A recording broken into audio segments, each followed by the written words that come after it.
Hozirgi kunga eng ko'p nima uchun hamma propan qo'yib shu haqida ma'lumot berib o'tamiz. Birinchi ma'lumotdan oldin ko'pchilik propanni qo'yishdan qo'rqadi, yana hidi chiqadi deb o'ylaydi. Yo'q.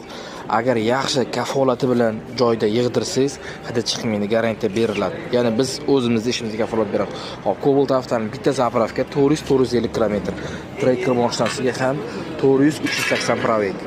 Hop, bu tomonda ham trekker 2 mashinamiz bor. Bunga ham 400-450 probeg beradi. Qaytarib o'tamiz. Bu kilometrajda atiga siz 220 ming so'm pul bilan bosib o'tishingiz mumkin. Faqatgina propan qo'ysiz. Hammaga propanning kuchi aktami 95 va 95 dan yuqori beradi. Ya'ni siz bu aktamda yurishingiz uchun kamida 12 ming, 13 ming xarajat qilishingiz kerak benzinda. Shuning uchun propanni qo'ying, mazza qiling.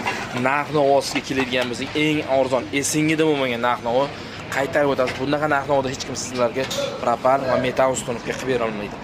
Propanni eng arzon narxi 3 million 300 ming so'mga ustunovka qilib beryapmiz. Tanlovda dashimiz Prashipka programmasi yaygacha bo'lgan dokument hamma yog'i mutlaqo bonus hisobida ulgurib qoladigan joyi. Sir metangizdan uzoqlashmang. 4-paketini kafolati bilan ustunovka qilib beramiz. Past raqam qoldiramiz.